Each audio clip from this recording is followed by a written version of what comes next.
Salut les devs, j'espère que vous allez très bien, j'espère que vous êtes au meilleur moment de votre vie, j'espère que vous êtes en pleine forme. Bon, je vais arrêter de me soucier beaucoup plus pour avoir juste un petit like, hein. Donc, dans cette vidéo, je vais vous présenter l'outil utile. C'est-à-dire que si vous voulez faire du dev mobile en 2023, il n'y a pas photo, c'est l'un des deux outils donc phares sur le marché. Donc, si vous voulez faire du dev cross-platform, surtout mobile, franchement, allez-y, hein. Ça, c'est vraiment, il y a même pas de supposition, il n'y a pas d'histoire à raconter là-dessus. Vous y allez, puis c'est tout.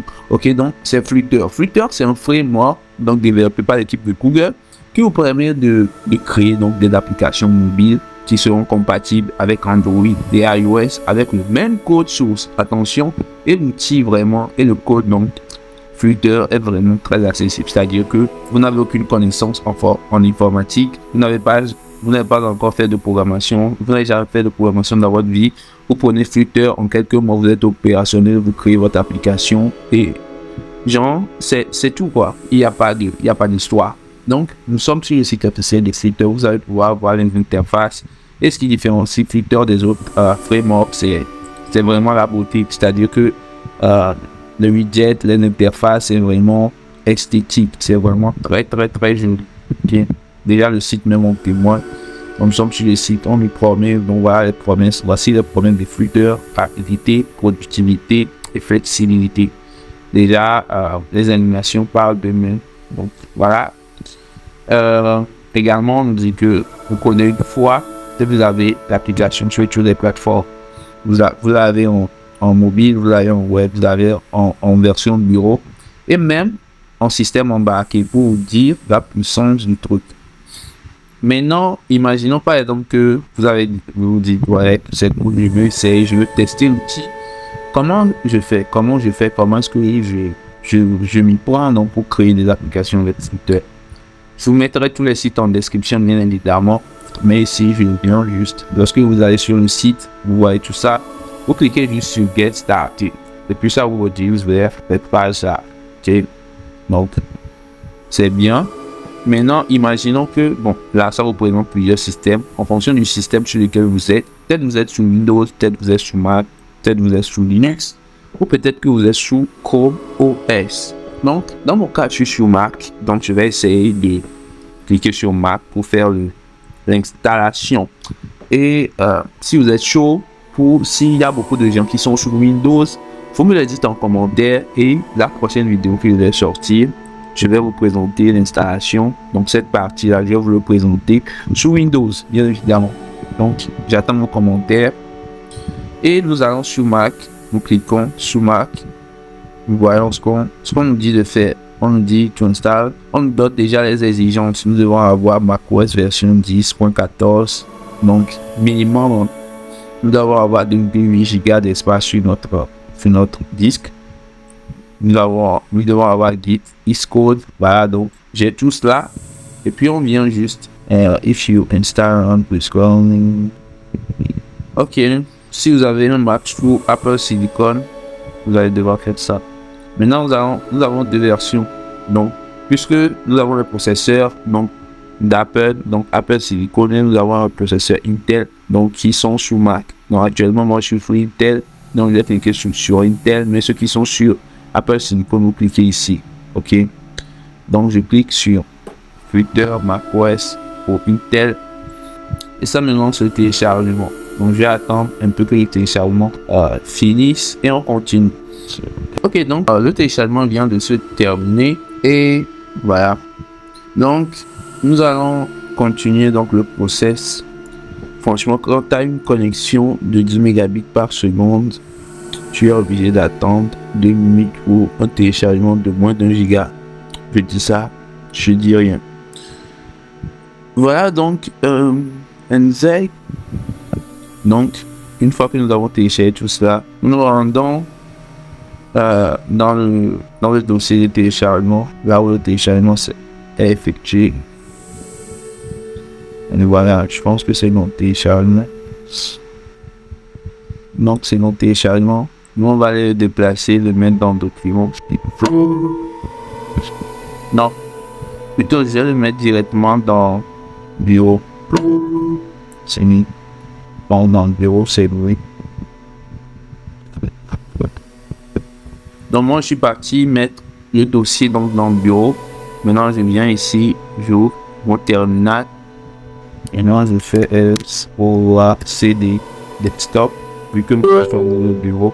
Après, en fonction de ce que vous avez choisi, voilà. Donc j'ai Flickr ici. Donc on me dit, donc on copie la commande là, pour aller l'essayer. Pour vous préciser, déjà chez moi, le dossier est déjà extrait. Vous pouvez voir qu'il n'y a pas de souci, c'est déjà extrait. Donc c'est uniquement dans le cas où ce que vous avez téléchargé n'est pas encore extrait. C'est dans ce cas que vous avez venu passer ces commandes-là. Sinon, dans la plupart des cas, c'est déjà extrait. Okay. Donc, on va ajouter notre dossier donc, au path, donc au variable d'environnement, donc de notre PC. En faisant quoi? En faisant simplement, en venant ici, commence là, export path. Puis je pense que c'est bon, Maintenant faire filter run vector. Je vais copier ça. Si ça marche pas, on va devoir redémarrer depuis le final. Si ça marche, je vais essayer de mettre le terminal en off. Tu sais voir ce que. Donc là, nous sommes en train de voir ce qui. Donc le process, donc après l'installation, donc c'est en train de mettre en place les choses. Donc, mon filter est en train de mettre en place les choses. On va attendre un peu.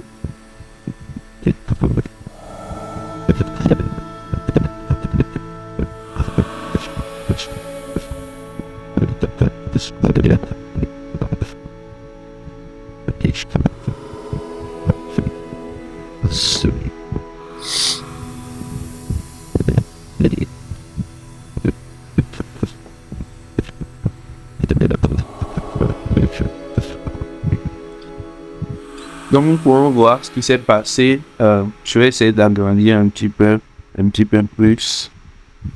Pour que vous voyez beaucoup plus. Donc je vais essayer d'agrandir un peu plus. Donc nous pourrons voir que nous avons certains problèmes. Donc tout d'abord nous allons lancer Flickr on Android sans pas accepter donc un petit peu les droits d'Android, parce que sans ça va pas vraiment marcher pour nos apps Android. Donc on fait yes. Vous appuyez juste sur yes. Donc bien évidemment je vous conseille de lire attentivement ce que je ne fais pas, mais je vous le conseille. Donc voilà, je pense que c'est bon. Oh, c'est bien. Bon, ok. À part ça, nous avons également ici CocoaPods. Donc n'est pas installé. Donc on doit devoir installer CocoaPods. Donc on va sur ces liens. Donc le lien qui est ici, Ctrl C. On va essayer d'aller installer CocoaPods. Je pense que la plupart des gens peut-être qu'ils ne l'ont pas installé. Donc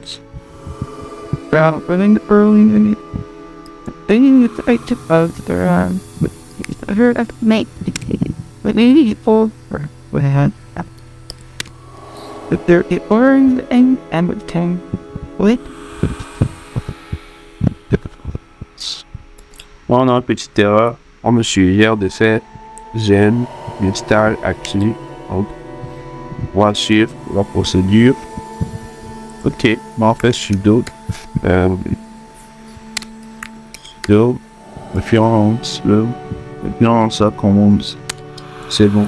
Maintenant on va refaire le sudo install CocoaPods pour voir si on a encore la même erreur.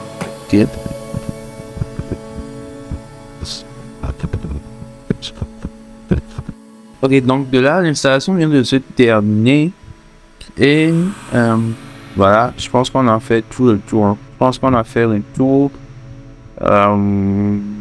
Donc on va essayer de suivre je pense que c'est bon. Donc on va essayer de relancer la commande filter docteur pour voir ce que ça vaut.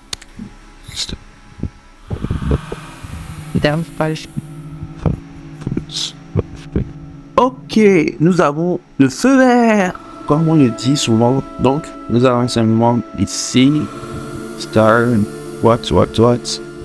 Bon, ça, normalement, je pense que c'est pour lorsque vous avez installé pour la première fois, Xcode, mais on va l'énoncer également pour voir. C'est top, open, simulator. Bon, juste pour lancer le simulateur, donc iOS, Donc après être rentré après avoir ouvert le simulateur, donc je rentre dans le dossier, je lance la commande Flutter create app. Donc je lance cette commande là, je vous mettrai tout ça en description bien sûr, et j'attends que ça crée le dossier. Une fois que le dossier est créé, je rentre dans le dossier avec cd my app et puis je lance la commande Flutter run, donc pour lancer donc le build de l'application, donc avec Xcode. Vu que je suis sur Mac, donc moi j'utilise Xcode. Pour ceux qui sont sur Windows, peut-être vous allez faire le build pour Android, donc ça va être Android Studio. Donc ceux qui sont sur Windows, je vous ferai une vidéo un petit peu dédiée. Donc là on lance la compilation et on attend que ça se termine. Donc là on voit bien que l'application s'est bien ouverte dans notre émulateur iOS.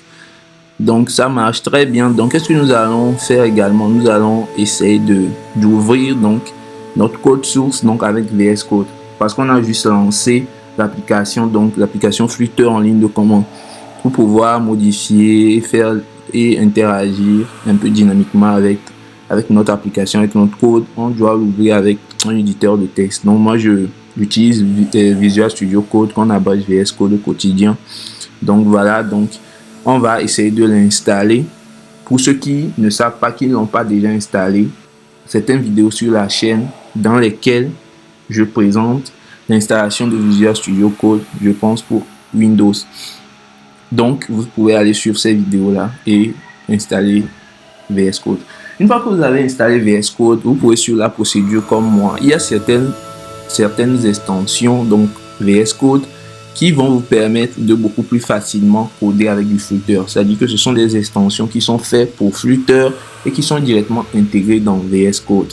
Donc vous verrez également la liste de ces extensions dans la description, donc les liens par lesquels vous pouvez passer pour installer ces extensions là. Et pour ceux qui n'ont pas le temps de cliquer sur des liens, vous pouvez directement suivre la vidéo et taper comme moi dans la partie marketplace de VS Code pour pouvoir voir les extensions et les installer immédiatement. Donc nous avons ouvert le VS Code, donc le code source de notre application avec VS Code, et nous avons VS Code à gauche et nous avons notre émulateur, ou bien plutôt notre simulateur iOS à droite. Donc on va pouvoir faire les modifications directement dans le code et voir les changements se répercuter, donc le chargement à chaud sur notre simulateur, parce qu'il faut signaler que Flutter fait du rechargement à chaud, c'est-à-dire que lorsque vous allez modifier votre code automatiquement, comme on le fait en React par exemple, automatiquement vous allez voir que les modifications que vous avez appliquées vont se faire voir directement. On va pas rebuilder toute l'application, on va pas fermer l'application, le reconstruire et le lancer encore une nouvelle fois comme on le fait souvent avec les systèmes traditionnels de création d'applications. Là c'est vraiment du rechargement à chaud. Tu fais une modification, tu vois le changement, tu changes une lettre, tu vois le changement automatiquement dans la seconde, en fonction de votre ordinateur. Souvent les ordinateurs un peu moins performants, ça prend beaucoup plus de temps, mais pour des ordinateurs un peu normal, donc ça se charge instantanément. Donc voilà à peu près. C'était tout pour cette vidéo. Si vous avez aimé, le pouce bleu, abonnez-vous pour ne pas rater les prochaines vidéos, et surtout laissez des commentaires si vous avez des questions à poser, parce que cette vidéo constitue juste un petit début, donc une petite introduction que nous avons fait. Peut-être par la suite, pourquoi pas, on ferait une formation complète sur Flutter comme on l'a fait pour le React.js. Donc on se dit à la prochaine. C'était tout puissant.